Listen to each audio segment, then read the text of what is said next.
أعوذ بالله من الشيطان الرجيم. بسم الله الرحمن الرحيم. ألف لام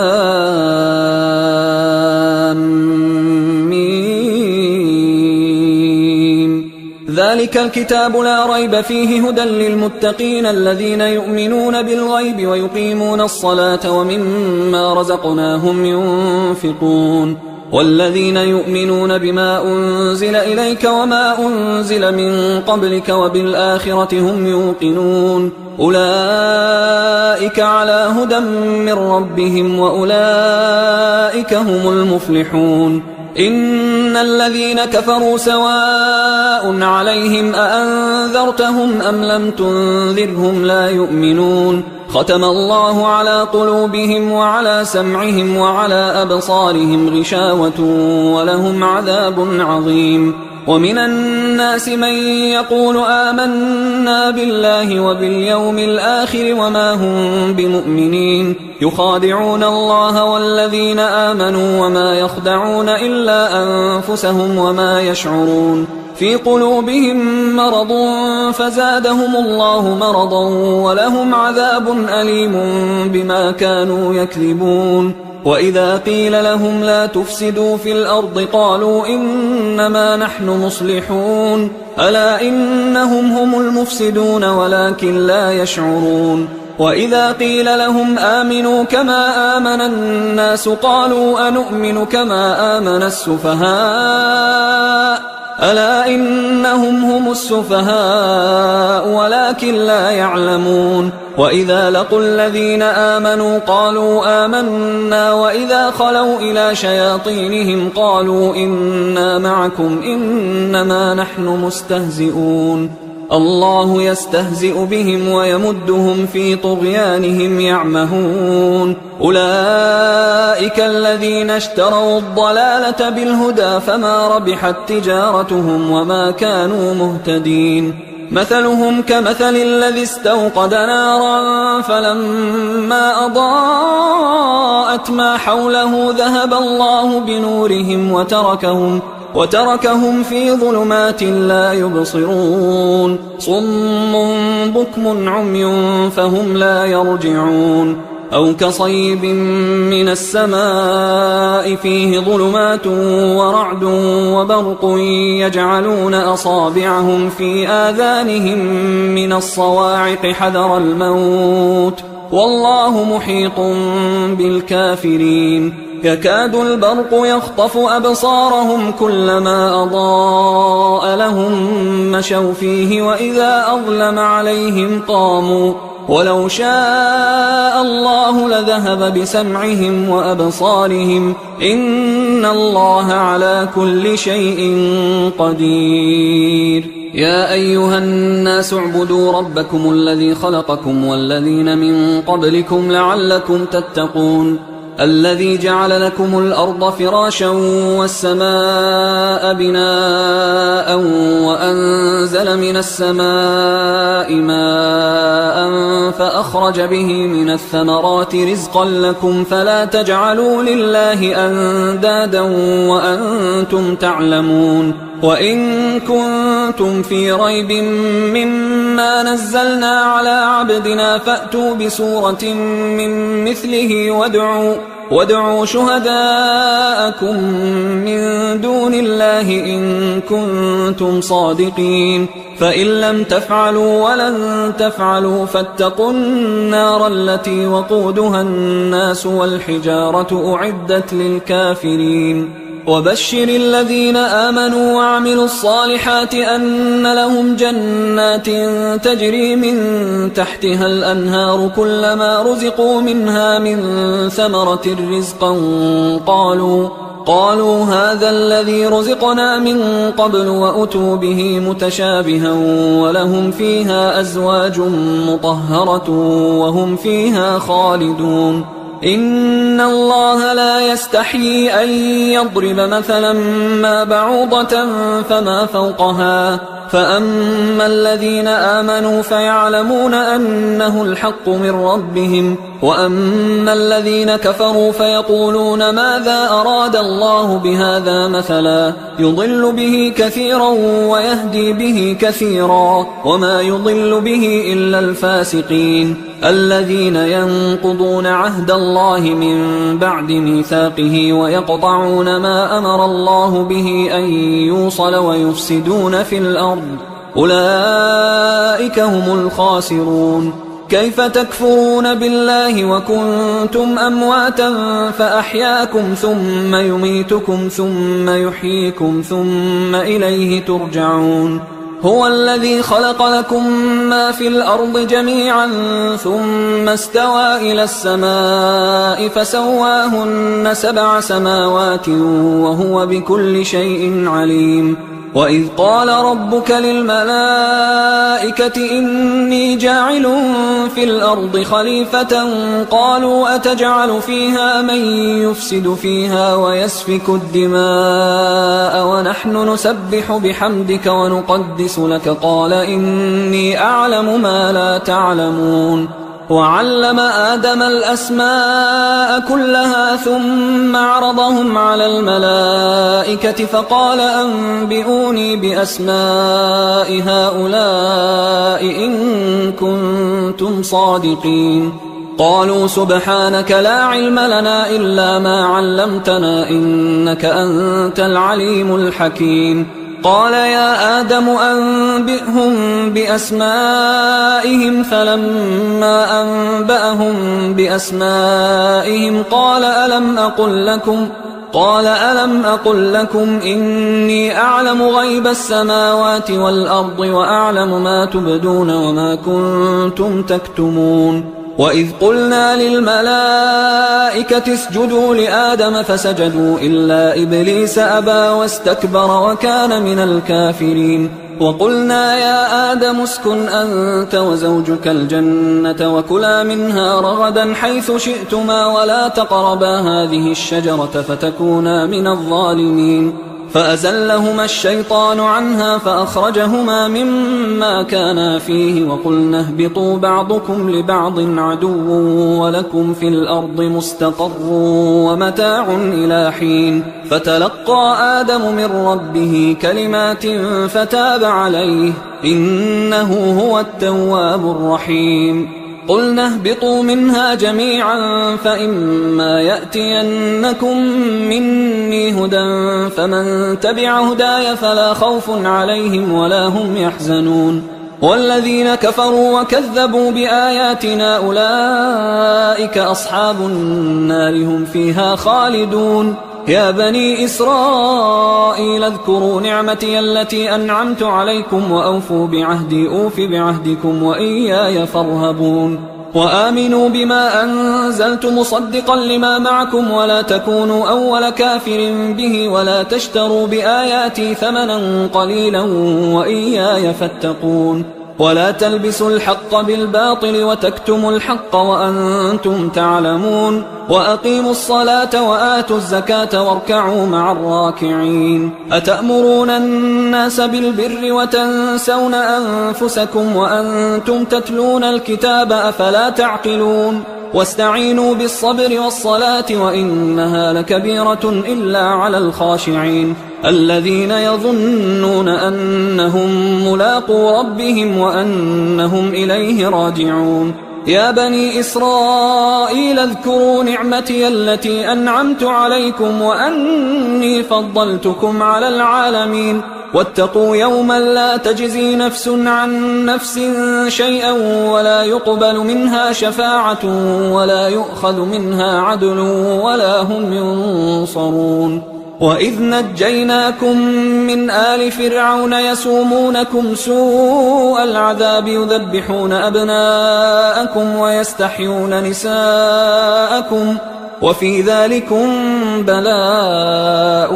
من ربكم عظيم. وإذ فرقنا بكم البحر فأنجيناكم وأغرقنا آل فرعون وأنتم تنظرون. وإذ واعدنا موسى 40 ليلة ثم اتخذتم العجل من بعده وأنتم ظالمون. ثم عفونا عنكم من بعد ذلك لعلكم تشكرون وإذ آتينا موسى الكتاب والفرقان لعلكم تهتدون وإذ قال موسى لقومه يا قوم إنكم ظلمتم أنفسكم باتخاذكم العجل فتوبوا إلى بارئكم فاقتلوا أنفسكم ذلكم خير لكم عند بارئكم فتاب عليكم إنه هو التواب الرحيم وإذ قلتم يا موسى لن نؤمن لك حتى نرى الله جهرة فأخذتكم الصاعقة وأنتم تنظرون ثم بعثناكم من بعد موتكم لعلكم تشكرون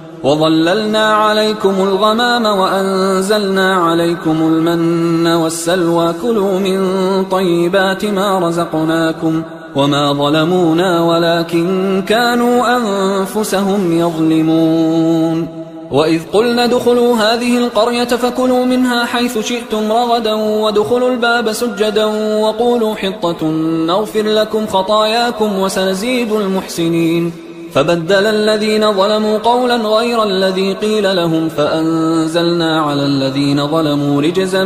من السماء بما كانوا يفسقون وإذ استسقى موسى لقومه فقلنا اضرب بعصاك الحجر فانفجرت منه 12 عينا قد علم كل أناس مشربهم كلوا واشربوا من رزق الله ولا تعثوا في الأرض مفسدين وإذ قلتم يا موسى لن نصبر على طعام واحد فادع لنا ربك يخرج لنا مما تنبت الأرض من بقلها وقثائها وفومها وعدسها وبصلها قال أتستبدلون الذي هو أدنى بالذي هو خير اهبطوا مصرا فإن لكم ما سألتم وضربت عليهم الذلة والمسكنة وباءوا بغضب من الله ذلك بأنهم كانوا يكفرون بآيات الله ويقتلون النبيين بغير الحق ذلك بما عصوا وكانوا يعتدون إن الذين آمنوا والذين هادوا والنصارى والصابئين من آمن بالله واليوم الآخر وعمل صالحا فلهم أجرهم عند ربهم ولا خوف عليهم ولا هم يحزنون وإذ أخذنا ميثاقكم ورفعنا فوقكم الطور خذوا ما آتيناكم بقوة واذكروا ما فيه لعلكم تتقون ثم توليتم من بعد ذلك فلولا فضل الله عليكم ورحمته لكنتم من الخاسرين ولقد علمتم الذين اعتدوا منكم في السبت فقلنا لهم كونوا قردة خاسئين فجعلناها نكالا لما بين يديها وما خلفها وموعظة للمتقين وإذ قال موسى لقومه إن الله يأمركم أن تذبحوا بقرة قالوا أتتخذنا هزوا قال أعوذ بالله أن أكون من الجاهلين قالوا ادع لنا ربك يبين لنا ما هي قال إنه يقول إنها بقرة لا فارض ولا بكر عوان بين ذلك فافعلوا ما تؤمرون قالوا ادع لنا ربك يبين لنا ما لونها قال إنه يقول إنها بقرة صفراء فاقع لونها تسر الناظرين قالوا ادع لنا ربك يبين لنا ما هي إن البقرة شابه علينا وإنا إن شاء الله لمهتدون قال إنه يقول إنها بقرة لا ذلول تثير الأرض ولا تسقي الحرث مسلمة لا شية فيها قالوا الآن جئت بالحق فذبحوها وما كادوا يفعلون وإذ قتلتم نفسا فادارأتم فيها والله مخرج ما كنتم تكتمون فقلنا اضربوه ببعضها كذلك يحيي الله الموتى ويريكم آياته لعلكم تعقلون ثم قست قلوبكم من بعد ذلك فهي كالحجارة أو أشد قسوة وإن من الحجارة لما يتفجر منه الأنهار وإن منها لما يشقق فيخرج منه الماء وإن منها لما يهبط من خشية الله وما الله بغافل عما تعملون. أفتطمعون أن يؤمنوا لكم وقد كان فريق منهم يسمعون كلام الله ثم يحرفونه من بعد ما عقلوه وهم يعلمون. وإذا لقوا الذين آمنوا قالوا آمنا وإذا خلا بعضهم إلى بعض قالوا أتحدثونهم بما فتح الله عليكم ليحاجوكم به عند ربكم أفلا تعقلون. أولا يعلمون أن الله يعلم ما يسرون وما يعلنون. ومنهم أميون لا يعلمون الكتاب إلا أماني وإنهم إلا يظنون. فويل للذين يكتبون الكتاب بأيديهم ثم يقولون هذا من عند الله ليشتروا به ثمنا قليلا فويل لهم مما كتبت أيديهم وويل لهم مما يكسبون. وقالوا لن تمسنا النار إلا أياما معدودة قل أتخذتم عند الله عهدا فلن يخلف الله عهده أم تقولون على الله ما لا تعلمون. بلى من كسب سيئة وأحاطت به خطيئته فأولئك أصحاب النار هم فيها خالدون. والذين آمنوا وعملوا الصالحات أولئك أصحاب الجنة هم فيها خالدون. وإذ أخذنا ميثاق بني إسرائيل لا تعبدون إلا الله وبالوالدين إحسانا وذي القربى واليتامى والمساكين وقولوا للناس حسنا وأقيموا الصلاة وآتوا الزكاة ثم توليتم إلا قليلا منكم وأنتم معرضون. وإذ أخذنا ميثاقكم لا تسفكون دماءكم ولا تخرجون أنفسكم من دياركم ثم أقررتم وأنتم تشهدون ثم أنتم هؤلاء تقتلون أنفسكم وتخرجون فريقا منكم من ديارهم تظاهرون عليهم بالإثم والعدوان وإن يأتوكم أسارى تفادوهم وهو محرم عليكم إخراجهم أفتؤمنون ببعض الكتاب وتكفرون ببعض فما جزاء من يفعل ذلك منكم إلا خزي في الحياة الدنيا ويوم القيامة يردون إلى أشد العذاب وما الله بغافل عما تعملون. أولئك الذين اشتروا الحياة الدنيا بالآخرة فلا يخفف عنهم العذاب ولا هم ينصرون. ولقد آتينا موسى الكتاب وقفينا من بعده بالرسل وآتينا عيسى ابن مريم البينات وأيدناه بروح القدس أفكلما جاءكم رسول بما لا تهوى أنفسكم استكبرتم ففريقا كذبتم وفريقا تقتلون. وقالوا قلوبنا غلف بل لعنهم الله بكفرهم فقليلا ما يؤمنون. ولما جاءهم كتاب من عند الله مصدق لما معهم وكانوا من قبل يستفتحون على الذين كفروا فلما جاءهم ما عرفوا كفروا به فلعنة الله على الكافرين. بئس ما اشتروا به أنفسهم أن يكفروا بما أنزل الله بغيا أن ينزل الله من فضله على من يشاء من عباده فباءوا بغضب على غضب وللكافرين عذاب مهين. وإذا قيل لهم آمنوا بما أنزل الله قالوا نؤمن بما أنزل علينا ويكفرون بما وراءه وهو الحق مصدقا لما معهم. قل فلم تقتلون أنبياء الله من قبل إن كنتم مؤمنين ولقد جاءكم موسى بالبينات ثم اتخذتم العجل من بعده وأنتم ظالمون وإذ أخذنا ميثاقكم ورفعنا فوقكم الطور خذوا ما آتيناكم بقوة واسمعوا قالوا سمعنا وعصينا وأشربوا في قلوبهم العجل بكفرهم قل بئس ما يأمركم به إيمانكم إن كنتم مؤمنين قل إن كانت لكم الدار الآخرة عند الله خالصة من دون الناس فتمنوا الموت إن كنتم صادقين ولن يتمنوه أبدا بما قدمت أيديهم والله عليم بالظالمين ولتجدنهم أحرص الناس على حياة ومن الذين أشركوا يود أحدهم لو يعمر 1000 سنة وما هو بمزحزحه من العذاب أن يعمر والله بصير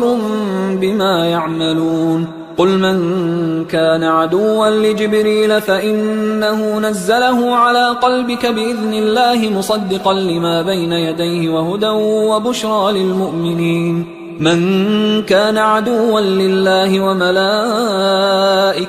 ورسله وجبريل وميكال فإن الله عدو للكافرين ولقد أنزلنا إليك آيات بينات وما يكفر بها إلا الفاسقون أو كلما عاهدوا عهدا نبذه فريق منهم بل أكثرهم لا يؤمنون ولما جاءهم رسول من عند الله مصدق لما معهم نبذ فريق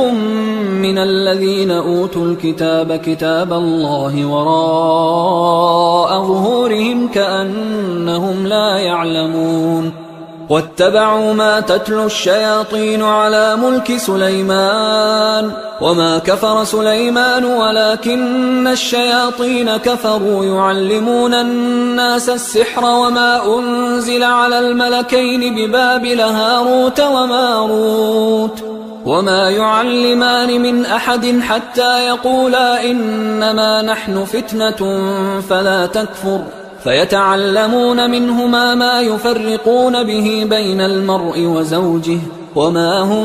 بضارين به من أحد إلا بإذن الله ويتعلمون ما يضرهم ولا ينفعهم ولقد علموا لمن اشتراه ما له في الآخرة من خلاق ولبئس ما شروا به أنفسهم لو كانوا يعلمون ولو أنهم آمنوا واتقوا لمثوبة من عند الله خير لو كانوا يعلمون يا أيها الذين آمنوا لا تقولوا راعنا وقولوا انظرنا واسمعوا وللكافرين عذاب أليم ما يود الذين كفروا من أهل الكتاب ولا المشركين أن ينزل عليكم من خير من ربكم والله يختص برحمته من يشاء والله ذو الفضل العظيم ما ننسخ من آية أو ننسها نأت بخير منها أو مثلها ألم تعلم أن الله على كل شيء قدير ألم تعلم أن الله له ملك السماوات والأرض وما لكم من دون الله من ولي ولا نصير أم تريدون أن تسألوا رسولكم كما سئل موسى من قبل ومن يتبدل الكفر بالإيمان فقد ضل سواء السبيل ود كثير من أهل الكتاب لو يردونكم من بعد إيمانكم كفارا حسدا من عند أنفسهم من بعد ما تبين لهم الحق فاعفوا واصفحوا حتى يأتي الله بأمره إن الله على كل شيء قدير وأقيموا الصلاة وآتوا الزكاة وما تقدموا لأنفسكم من خير تجدوه عند الله إن الله بما تعملون بصير وقالوا لن يدخل الجنة إلا من كان هودا أو نصارى تلك أمانيهم قل هاتوا برهانكم إن كنتم صادقين بلى من أسلم وجهه لله وهو محسن فله أجره عند ربه ولا خوف عليهم ولا هم يحزنون وقالت اليهود ليست النصارى على شيء وقالت النصارى ليست اليهود على شيء وهم يتلون الكتاب كذلك قال الذين لا يعلمون مثل قولهم فالله يحكم بينهم يوم القيامة فيما كانوا فيه يختلفون ومن أظلم ممن منع مساجد الله أن يذكر فيها اسمه وسعى في خرابها أولئك ما كان لهم أن يدخلوها إلا خائفين لهم في الدنيا خزي ولهم في الآخرة عذاب عظيم ولله المشرق والمغرب فأينما تولوا فثم وجه الله إن الله واسع عليم وقالوا اتخذ الله ولدا سبحانه بل له ما في السماوات والأرض كل له قانتون بديع السماوات والأرض وإذا قضى أمرا فإنما يقول له كن فيكون وقال الذين لا يعلمون لولا يكلمنا الله أو تأتينا آية كذلك قال الذين من قبلهم مثل قولهم تشابهت قلوبهم قد بينا الآيات لقوم يوقنون إنا أرسلناك بالحق بشيرا ونذيرا ولا تسأل عن أصحاب الجحيم ولن ترضى عنك اليهود ولا النصارى حتى تتبع ملتهم قل إن هدى الله هو الهدى ولئن اتبعت أهواءهم بعد الذي جاءك من العلم ما لك من الله من ولي ولا نصير الذين آتيناهم الكتاب يتلونه حق تلاوته أولئك يؤمنون به ومن يكفر به فأولئك هم الخاسرون يا بني إسرائيل اذكروا نعمتي التي أنعمت عليكم وأني فضلتكم على العالمين واتقوا يوما لا تجزي نفس عن نفس شيئا ولا يقبل منها عدل ولا تنفعها شفاعة ولا هم ينصرون وإذ ابتلى إبراهيم ربه بكلمات فأتمهن قال إني جاعلك للناس إماما قال ومن ذريتي قال لا ينال عهد الظالمين وإذ جعلنا البيت مثابة للناس وأمنا واتخذوا من مقام إبراهيم مصلى وعهدنا إلى إبراهيم وإسماعيل أن طهرا بيتي للطائفين والعاكفين والركع السجود وإذ قال إبراهيم رب اجعل هذا بلدا آمنا وارزق أهله من الثمرات من آمن منهم بالله واليوم الآخر قال ومن كفر فأمتعه قليلا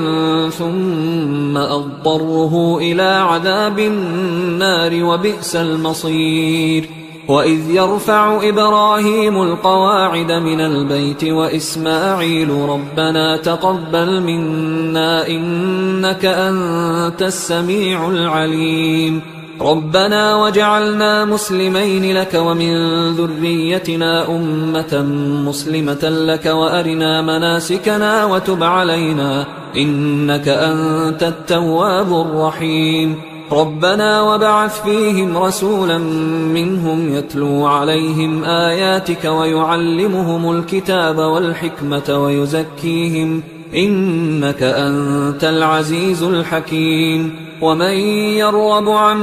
ملة إبراهيم إلا من سفه نفسه ولقد اصطفيناه في الدنيا وإنه في الآخرة لمن الصالحين إذ قال له ربه أسلم قال أسلمت لرب العالمين. ووصى بها إبراهيم بنيه ويعقوب يا بني إن الله اصطفى لكم الدين فلا تموتن إلا وأنتم مسلمون. أم كنتم شهداء إذ حضر يعقوب الموت إذ قال لبنيه ما تعبدون من بعدي قالوا نعبد إلهك وإله آبائك إبراهيم وإسماعيل وإسحاق إلها واحدا ونحن له مسلمون. تلك أمة قد خلت لها ما كسبت ولكم ما كسبتم ولا تسألون عما كانوا يعملون. وقالوا كونوا هودا أو نصارى تهتدوا قل بل ملة إبراهيم حنيفا وما كان من المشركين. قولوا آمنا بالله وما أنزل إلينا وما أنزل إلى إبراهيم وإسماعيل وإسحاق ويعقوب والأسباط وما أوتي موسى وعيسى وما أوتي النبيون من ربهم لا نفرق بين أحد منهم ونحن له مسلمون. فإن آمنوا بمثل ما آمنتم به فقد اهتدوا وإن تولوا فإنما هم في شقاق فسيكفيكهم الله وهو السميع العليم. صبغة الله ومن أحسن من الله صبغة ونحن له عابدون. قل أتحاجوننا في الله وهو ربنا وربكم ولنا أعمالنا ولكم أعمالكم ونحن له مخلصون. أم تقولون إن إبراهيم وإسماعيل وإسحاق ويعقوب والأسباط كانوا هودا أو نصارى قل أأنتم أعلم أم الله ومن أظلم ممن كتم شهادة عنده من الله وما الله بغافل عما تعملون. تلك أمة قد خلت لها ما كسبت ولكم ما كسبتم ولا تسألون عما كانوا يعملون. سيقول السفهاء من الناس ما ولاهم عن قبلتهم التي كانوا عليها قل لله المشرق والمغرب يهدي من يشاء إلى صراط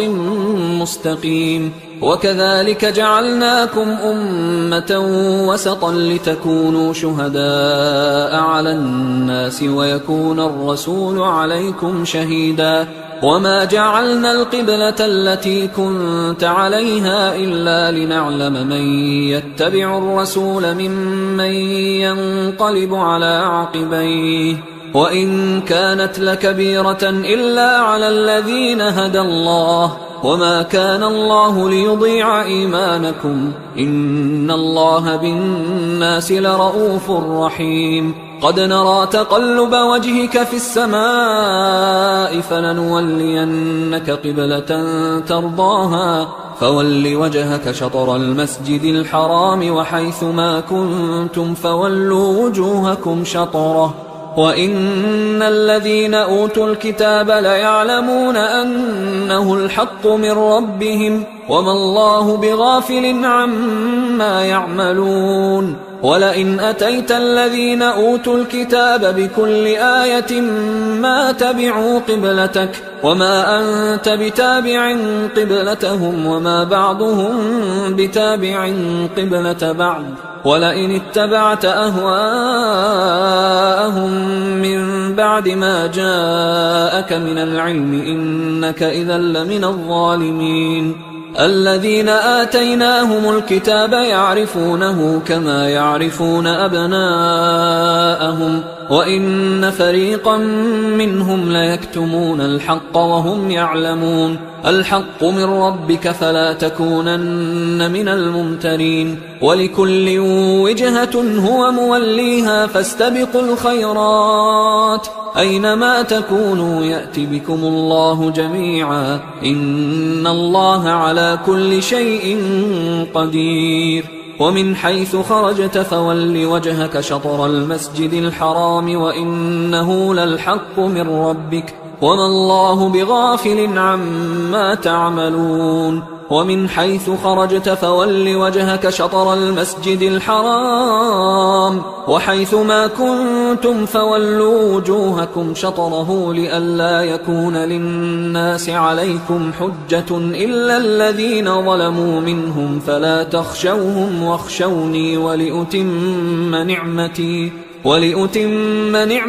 عليكم ولعلكم تهتدون كما أرسلنا فيكم رسولا منكم يتلو عليكم آياتنا ويزكيكم ويعلمكم الكتاب والحكمة ويعلمكم ما لم تكونوا تعلمون فاذكروني أذكركم واشكروا لي ولا تكفرون يا أيها الذين آمنوا استعينوا بالصبر والصلاة إن الله مع الصابرين ولا تقولوا لمن يقتل في سبيل الله أموات بل أحياء ولكن لا تشعرون ولنبلونكم بشيء من الخوف والجوع ونقص من الأموال والأنفس والثمرات وبشر الصابرين الذين إذا أصابتهم مصيبة قالوا إنا لله وإنا إليه راجعون أولئك عليهم صلوات من ربهم ورحمة وأولئك هم المهتدون إن الصفا والمروة من شعائر الله فمن حج البيت أو اعتمر فلا جناح عليه أن يطوف بهما ومن تطوع خيرا فإن الله شاكر عليم إن الذين يكتمون ما أنزلنا من البينات والهدى من بعد ما بيناه للناس في الكتاب أولئك يلعنهم الله ويلعنهم اللاعنون إلا الذين تابوا وأصلحوا وبينوا فأولئك أتوب عليهم وأنا التواب الرحيم إن الذين كفروا وماتوا وهم كفار أولئك عليهم لعنة الله والملائكة والناس أجمعين خالدين فيها لا يخفف عنهم العذاب ولا هم ينظرون وإلهكم إله واحد لا إله إلا هو الرحمن الرحيم إن في خلق السماوات والأرض واختلاف الليل والنهار والفلك التي تجري في البحر بما ينفع الناس وما أنزل الله من السماء من ماء فأحيا به الأرض بعد موتها وبث فيها من كل دابة وتصريف الرياح والسحاب المسخر بين السماء والأرض لآيات لقوم يعقلون ومن الناس من يتخذ من دون الله أندادا يحبونهم كحب الله والذين آمنوا أشد حبا لله ولو يرى الذين ظلموا إذ يرون العذاب أن القوة لله جميعا وأن الله شديد العذاب إذ تبرأ الذين اتبعوا من الذين اتبعوا ورأوا العذاب وتقطعت بهم الأسباب وقال الذين اتبعوا لو أن لنا كرة فنتبرأ منهم كما تبرأوا منا كذلك يريهم الله أعمالهم حسرات عليهم وما هم بخارجين من النار. يا أيها الناس كلوا مما في الأرض حلالا طيبا ولا تتبعوا خطوات الشيطان إنه لكم عدو مبين. إنما يأمركم بالسوء والفحشاء وأن تقولوا على الله ما لا تعلمون. وإذا قيل لهم اتبعوا ما أنزل الله قالوا بل نتبع ما ألفينا عليه آباءنا أولو كان آباؤهم لا يعقلون شيئا ولا يهتدون. ومثل الذين كفروا كمثل الذي ينعق بما لا يسمع إلا دعاء ونداء صم بكم عمي فهم لا يعقلون. يا أيها الذين آمنوا كلوا من طيبات ما رزقناكم واشكروا لله إن كنتم إياه تعبدون. إنما حرم عليكم الميتة والدم ولحم الخنزير وما أهل به لغير الله فمن اضطر غير باغ ولا عاد فلا إثم عليه إن الله غفور رحيم. إن الذين يكتمون ما أنزل الله من الكتاب ويشترون به ثمنا قليلا أولئك ما يأكلون في بطونهم إلا النار ولا يكلمهم الله يوم القيامة ولا يزكيهم ولهم عذاب أليم. أولئك الذين اشتروا الضلالة بالهدى والعذاب بالمغفرة فما أصبرهم على النار ذلك بأن الله نزل الكتاب بالحق وإن الذين اختلفوا في الكتاب لفي شقاق بعيد. ليس البر أن تولوا وجوهكم قبل المشرق والمغرب ولكن البر من آمن بالله واليوم الآخر والملائكة والكتاب والنبيين وآتى المال على حبه ذوي القربى واليتامى والمساكين وابن السبيل والسائلين وفي الرقاب وأقام الصلاة وآتى الزكاة والموفون بعهدهم إذا عاهدوا والصابرين في البأساء والضراء وحين البأس أولئك الذين صدقوا وأولئك هم المتقون. يا أيها الذين آمنوا كتب عليكم القصاص في القتلى الحر بالحر والعبد بالعبد والأنثى بالأنثى فمن عفي له من أخيه شيء فاتباع بالمعروف وأداء إليه بإحسان ذلك تخفيف من ربكم ورحمة فمن اعتدى بعد ذلك فله عذاب أليم. ولكم في القصاص حياة يا أولي الألباب لعلكم تتقون. كتب عليكم إذا حضر أحدكم الموت إن ترك خيرا الوصية للوالدين والأقربين بالمعروف حقا على المتقين فمن بدله بعدما سمعه فإنما إثمه على الذين يبدلونه إن الله سميع عليم. فمن خاف من موص جنفا أو إثما فأصلح بينهم فلا إثم عليه إن الله غفور رحيم.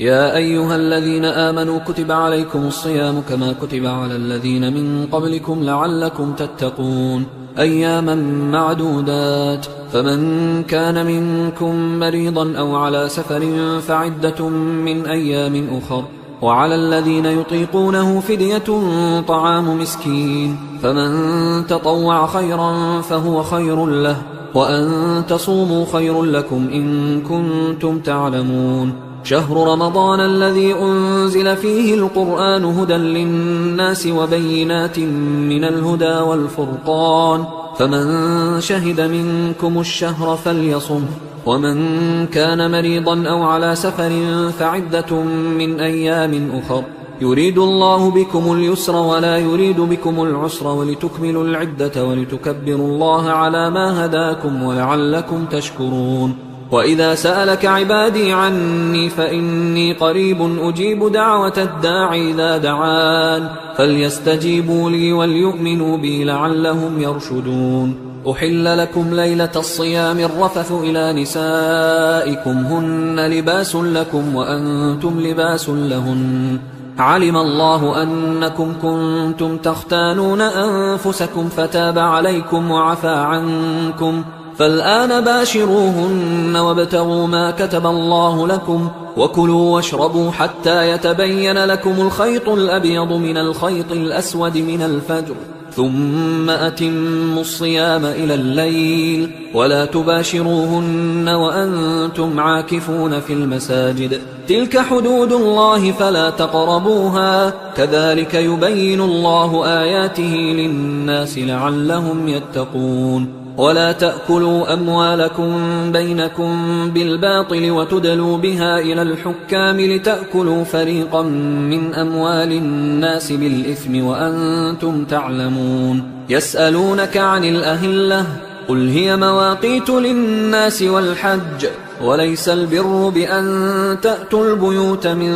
ظهورها ولكن البر من اتقى وأتوا البيوت من أبوابها واتقوا الله لعلكم تفلحون وقاتلوا في سبيل الله الذين يقاتلونكم ولا تعتدوا إن الله لا يحب المعتدين وقتلوهم حيث ثقفتموهم وأخرجوهم من حيث أخرجوكم والفتنة أشد من القتل ولا تقاتلوهم عند المسجد الحرام حتى يقاتلوكم فيه فإن قاتلوكم فاقتلوهم كذلك جزاء الكافرين فإن انتهوا فإن الله غفور رحيم وقاتلوهم حتى لا تكون فتنة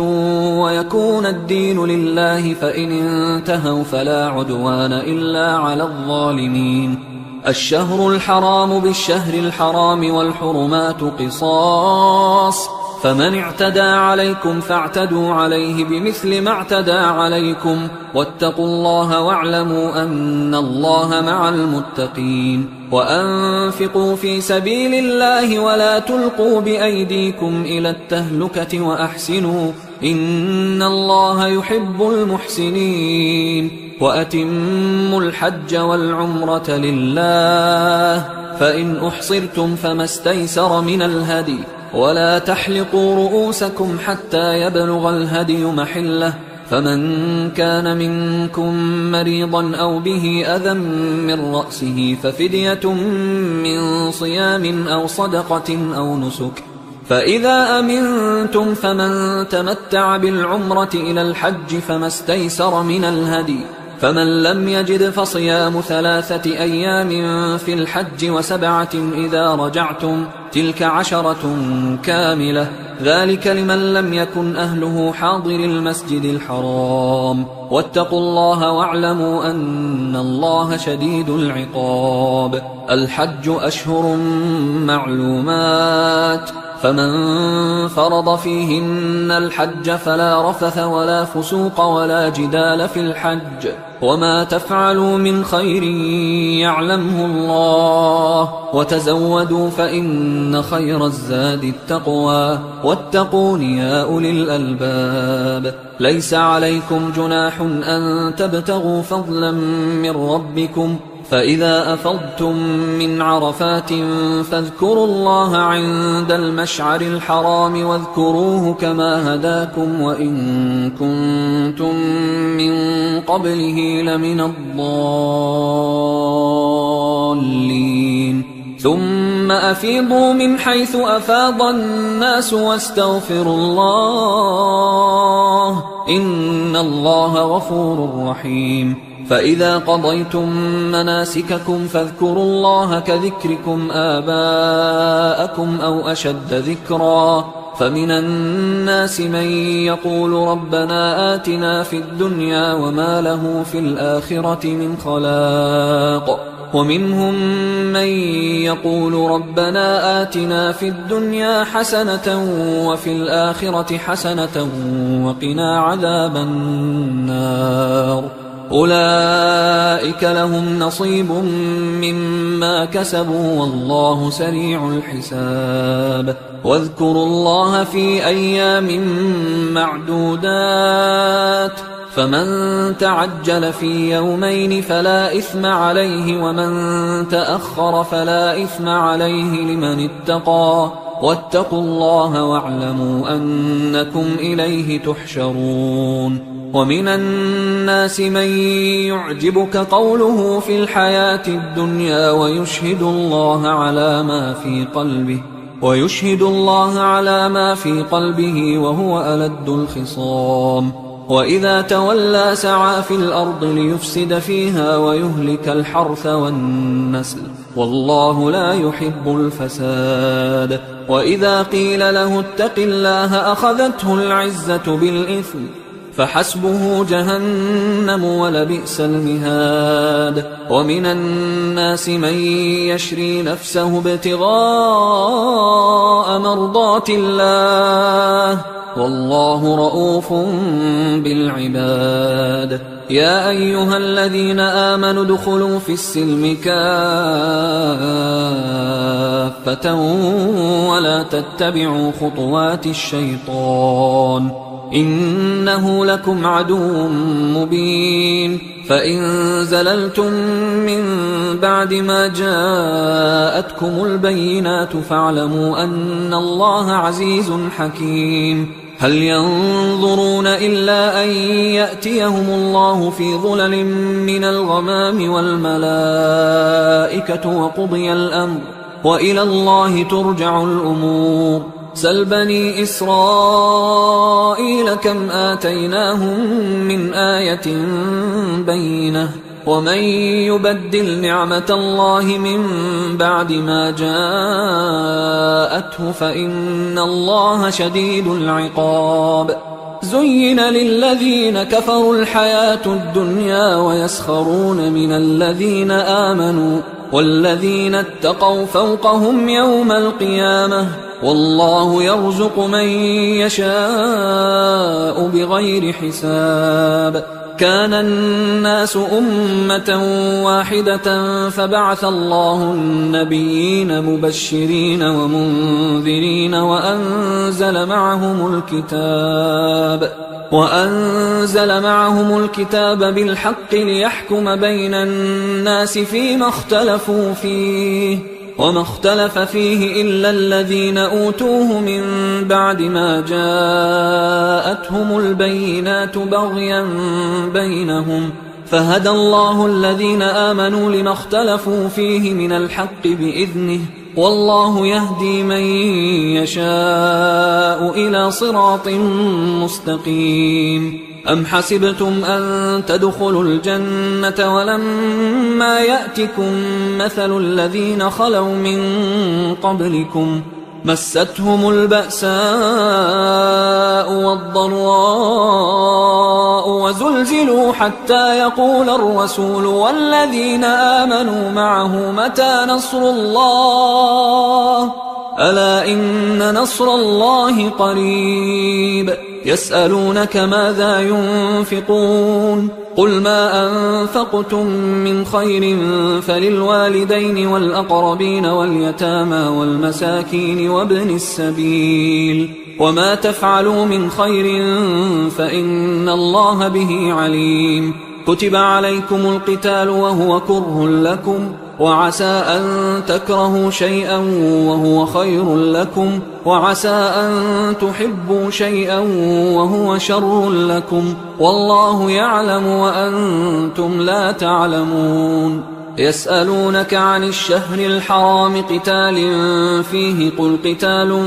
فيه كبير، وصد عن سبيل الله وكفر به والمسجد الحرام وإخراج أهله منه أكبر عند الله، والفتنة أكبر من القتل، ولا يزالون يقاتلونكم حتى يردوكم عن دينكم إن استطاعوا، ومن يرتدد منكم عن دينه فيمت وهو كافر فأولئك حبطت أعمالهم في الدنيا والآخرة، وأولئك أصحاب النار هم فيها خالدون. إن الذين آمنوا والذين هاجروا وجاهدوا في سبيل الله أولئك يرجون رحمة الله، والله غفور رحيم. يسألونك عن الخمر والميسر قل فيهما إثم كبير ومنافع للناس وإثمهما أكبر من نفعهما، ويسألونك ماذا ينفقون قل العفو، كذلك يبين الله لكم الآيات لعلكم تتفكرون في الدنيا والآخرة. ويسألونك عن اليتامى قل إصلاح لهم خير، وإن تخالطوهم فإخوانكم والله يعلم المفسد من المصلح، ولو شاء الله لأعنتكم إن الله عزيز حكيم. ولا تنكحوا المشركات حتى يؤمنوا، ولأمة مؤمنة خير من مشركة ولو أعجبتكم، ولا تنكحوا المشركين حتى يؤمنوا، ولعبد مؤمن خير من مشرك ولو أعجبكم، أولئك يدعون إلى النار والله يدعو إلى الجنة والمغفرة بإذنه، ويبين آياته للناس لعلهم يتذكرون. ويسألونك عن المحيض قل هو أذى فاعتزلوا النساء في المحيض ولا تقربوهن حتى يطهرن، فإذا تطهرن فأتوهن من حيث أمركم الله، إن الله يحب التوابين ويحب المتطهرين. نساؤكم حرث لكم فأتوا حرثكم أنى شئتم، وقدموا لأنفسكم واتقوا الله واعلموا أنكم ملاقوه، وبشر المؤمنين. ولا تجعلوا الله عرضة لأيمانكم أن تبروا وتتقوا وتصلحوا بين الناس، والله سميع عليم. لا يؤاخذكم الله باللغو في أيمانكم ولكن يؤاخذكم بما كسبت قلوبكم، والله غفور حليم. للذين يؤلون من نسائهم تربص 4 أشهر، فإن فاءوا فإن الله غفور رحيم، وإن عزموا الطلاق فإن الله سميع عليم. والمطلقات يتربصن بأنفسهن 3 قروء، ولا يحل لهن أن يكتمن ما خلق الله في أرحامهن إن كن يؤمن بالله واليوم الآخر، وبعولتهن أحق بردهن في ذلك إن أرادوا إصلاحا، ولهن مثل الذي عليهن بالمعروف وللرجال عليهن درجة، والله عزيز حكيم. الطلاق 2، فإمساك بمعروف أو تسريح بإحسان، ولا يحل لكم أن تأخذوا مما آتيتموهن شيئا إلا أن يخافا ألا يقيما حدود الله، فإن خفتم ألا يقيما حدود الله فلا جناح عليهما فيما افتدت به، تلك حدود الله فلا تعتدوها، ومن يتعد حدود الله فأولئك هم الظالمون. فإن طلقها فلا تحل له من بعد حتى تنكح زوجا غيره، فإن طلقها فلا جناح عليهما أن يتراجعا إن ظنا أن يقيما حدود الله، وتلك حدود الله يبينها لقوم يعلمون. وإذا طلقتم النساء فبلغن أجلهن فأمسكوهن بمعروف أو سرحوهن بمعروف، ولا تمسكوهن ضرارا لتعتدوا، ومن يفعل ذلك فقد ظلم نفسه. ولا تتخذوا آيات الله هزوا، واذكروا نعمة الله عليكم وما أنزل عليكم من الكتاب والحكمة يعظكم به، واتقوا الله واعلموا أن الله بكل شيء عليم. وإذا طلقتم النساء فبلغن أجلهن فلا تعضلوهن أن ينكحن أزواجهن إذا تراضوا بينهم بالمعروف، ذلك يوعظ به من كان منكم يؤمن بالله واليوم الآخر، ذلكم أزكى لكم وأطهر، والله يعلم وأنتم لا تعلمون. والوالدات يرضعن أولادهن حولين كاملين لمن أراد أن يتم الرضاعة، وعلى المولود له رزقهن وكسوتهن بالمعروف، لا تكلف نفس إلا وسعها، لا تضار والدة بولدها ولا مولود له بولده، وعلى الوارث مثل ذلك، فإن أرادا فصالا عن تراض منهما وتشاور فلا جناح عليهما. وإن أردتم أن تسترضعوا أولادكم فلا جناح عليكم إذا سلمتم ما آتيتم بالمعروف، واتقوا الله واعلموا أن الله بما تعملون بصير. والذين يتوفون منكم ويذرون أزواجا يتربصن بأنفسهن 4 أشهر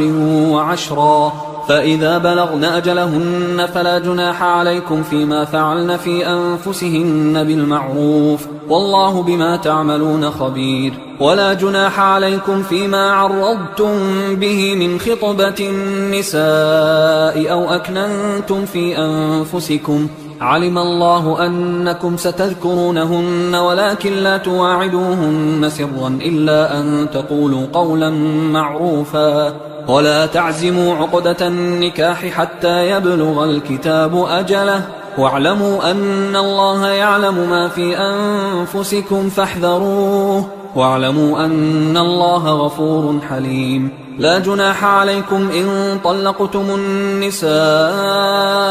ما لم تمسوهن أو تفرضوا لهن فريضة، ومتعوهن على الموسع قدره وعلى المقتر قدره متاعا بالمعروف حقا على المحسنين. وإن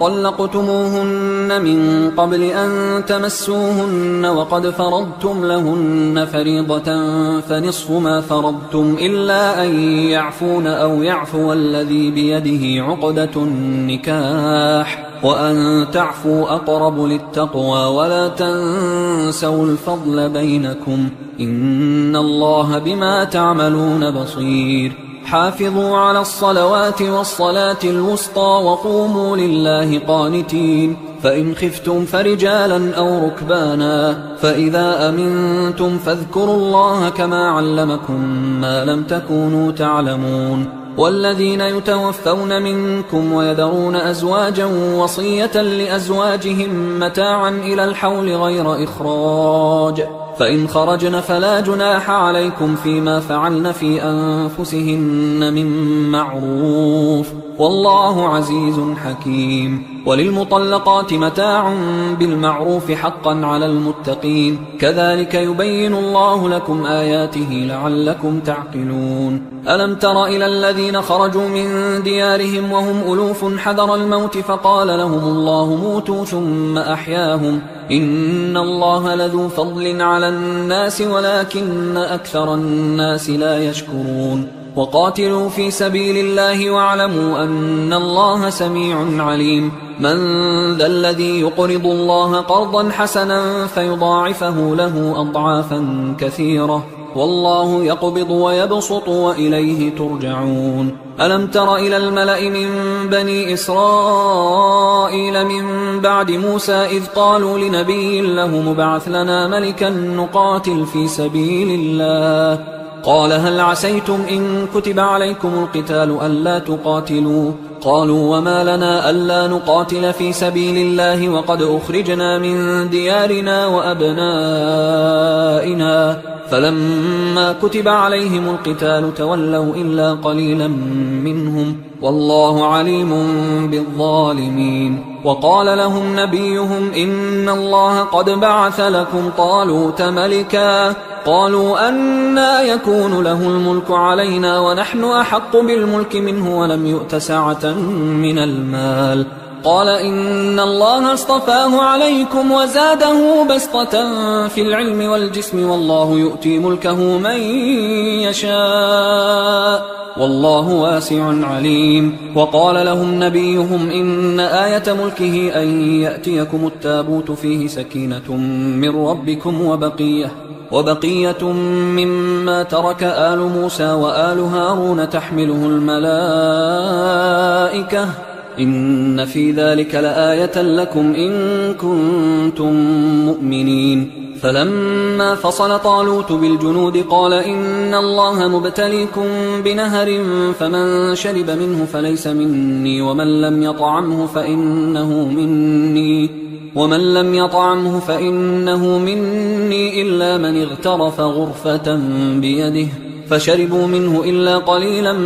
منهم فلما جاوزه هو والذين آمنوا معه قالوا لا طاقة لنا اليوم بجالوت وجنوده قال الذين يظنون أنهم ملاقوا الله كم من فئة قليلة غلبت فئة كثيرة بإذن الله والله مع الصابرين. ولما برزوا لجالوت وجنوده قالوا ربنا أفرغ علينا صبرا وثبت أقدامنا وانصرنا على القوم الكافرين فهزموهم بإذن الله. وقتل داود جالوت وآتاه الله الملك والحكمة وعلمه مما يشاء ولولا دفع الله الناس بعضهم ببعض لفسدت الأرض ولكن الله ذو فضل على العالمين. تلك آيات الله نتلوها عليك بالحق وإنك لمن المرسلين. تلك الرسل فضلنا بعضهم على بعض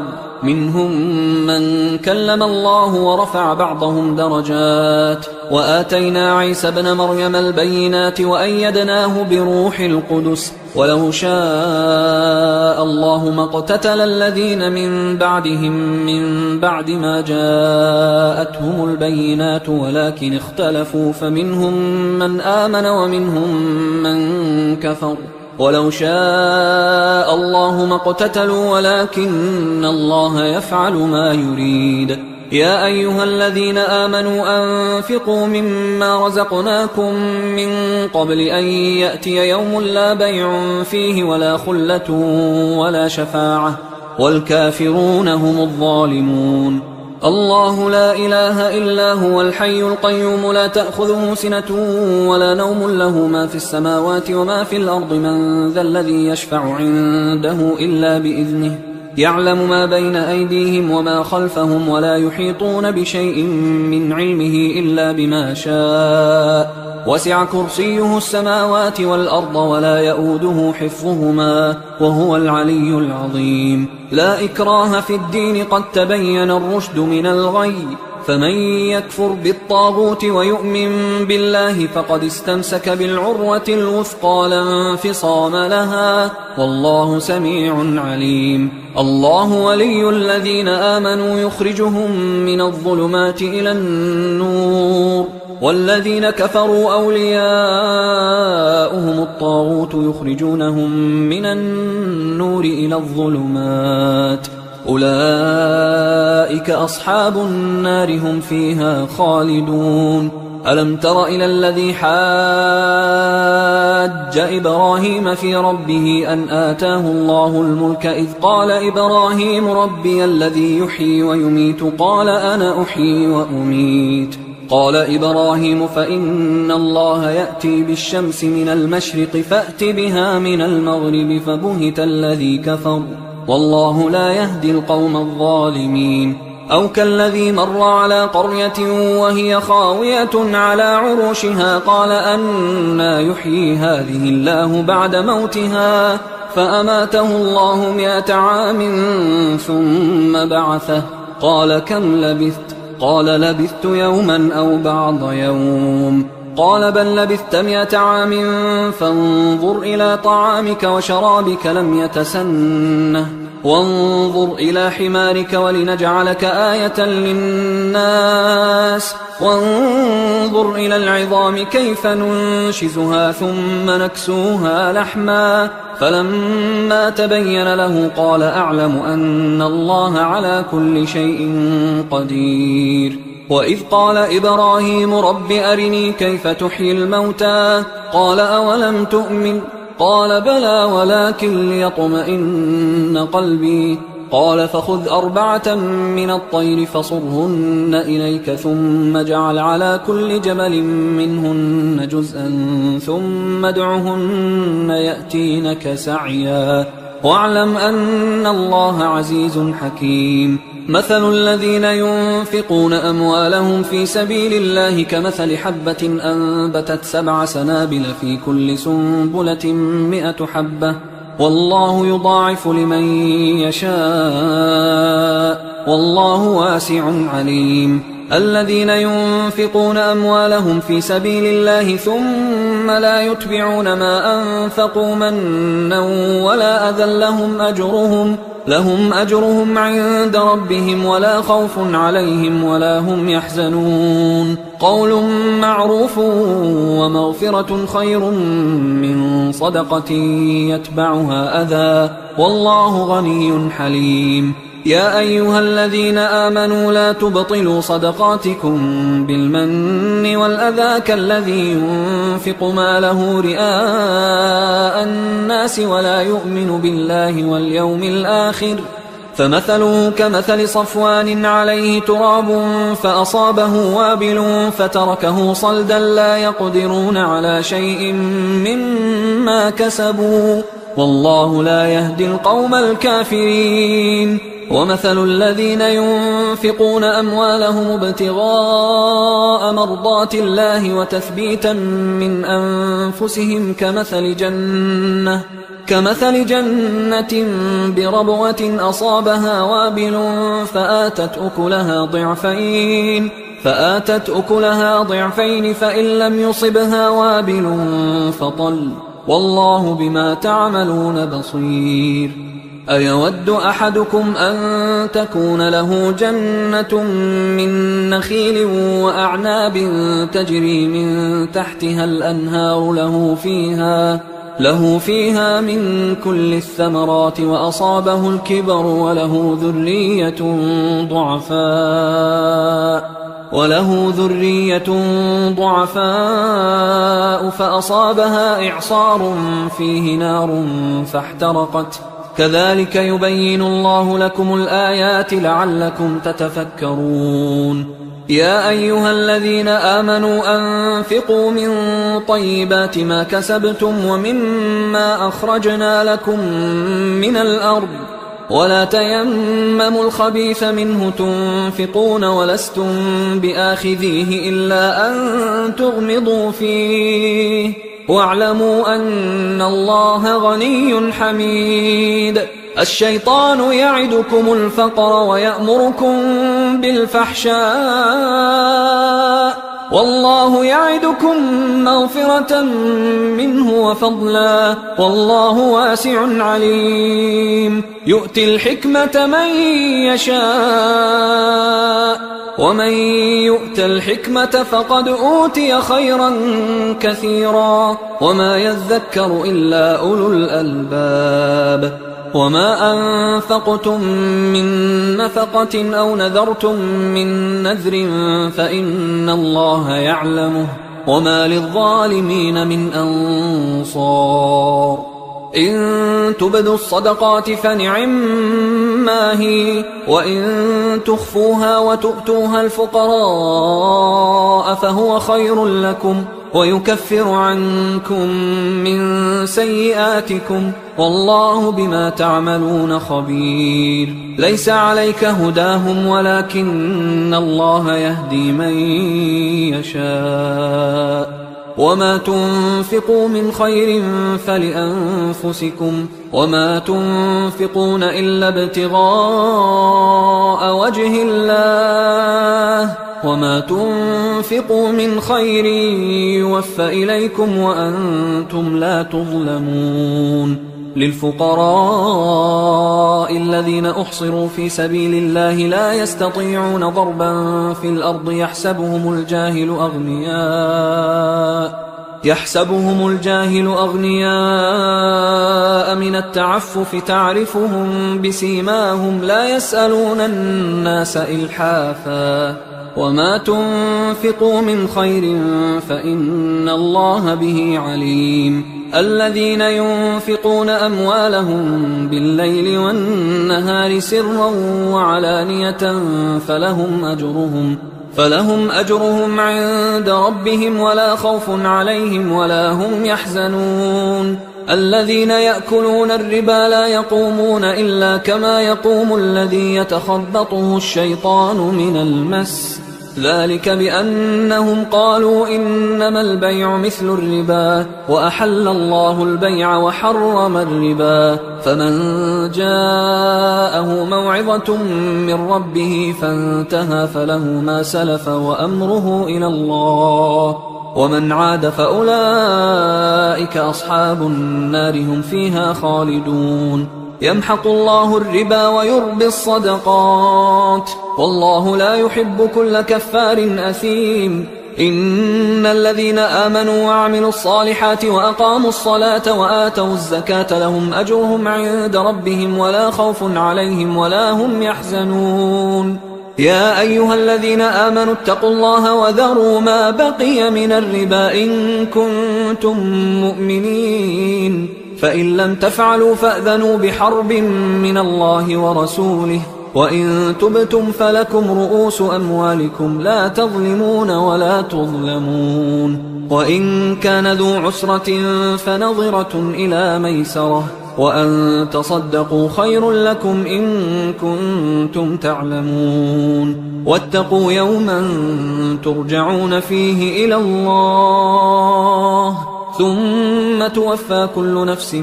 ما كسبت وهم لا يظلمون. يا أيها الذين آمنوا إذا تداينتم بدين إلى أجل مسمى فاكتبوه، وليكتب بينكم كاتب بالعدل ولا يأب كاتب أن يكتب كما علمه الله، فليكتب وليملل الذي عليه الحق وليتق الله ربه ولا يبخس منه شيئا، فإن كان الذي عليه الحق سفيها أو ضعيفا أو لا يستطيع أن يمله فليملل وليه بالعدل، واستشهدوا شهيدين من رجالكم، فإن لم يكونا رجلين فرجل وامرأتان ممن ترضون من الشهداء أن تضل إحداهما فتذكر إحداهما الأخرى، ولا يأبى الشهداء إذا ما دعوا، ولا تسأموا أن تكتبوه صغيرا أو كبيرا إلى أجله، ذلكم أقسط عند الله وأقوم للشهادة وأدنى أن لا ترتابوا إلا أن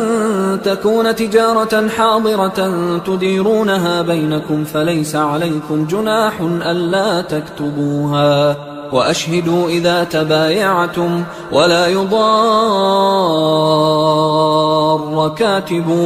ولا شهيد، وإن تفعلوا فإنه فسوق بكم، واتقوا الله ويعلمكم الله والله بكل شيء عليم. وإن كنتم على سفر ولم تجدوا كاتبا فرهان مقبوضة، فإن أمن بعضكم بعضا فليؤدي الذي اؤتمن أمانته وليتق الله ربه، ولا تكتموا الشهادة ومن يكتمها فإنه آثم قلبه والله بما تعملون عليم. لله ما في السماوات وما في الأرض، وإن تبدوا ما في أنفسكم أو تخفوه يحاسبكم به الله فيغفر لمن يشاء ويعذب من يشاء والله على كل شيء قدير. آمن الرسول بما أنزل إليه من ربه والمؤمنون كل آمن بالله وملائكته وكتبه ورسله لا نفرق بين أحد من رسله وقالوا سمعنا وأطعنا غفرانك ربنا وإليك المصير. لا يكلف الله نفسا إلا وسعها لها ما كسبت وعليها ما اكتسبت ربنا لا تؤاخذنا إن نسينا أو أخطأنا ربنا ولا تحمل علينا إصرا كما حملته على الذين من قبلنا ربنا ولا تحملنا ما لا طاقة لنا به واعف عنا واغفر لنا وارحمنا أنت مولانا فانصرنا على القوم الكافرين.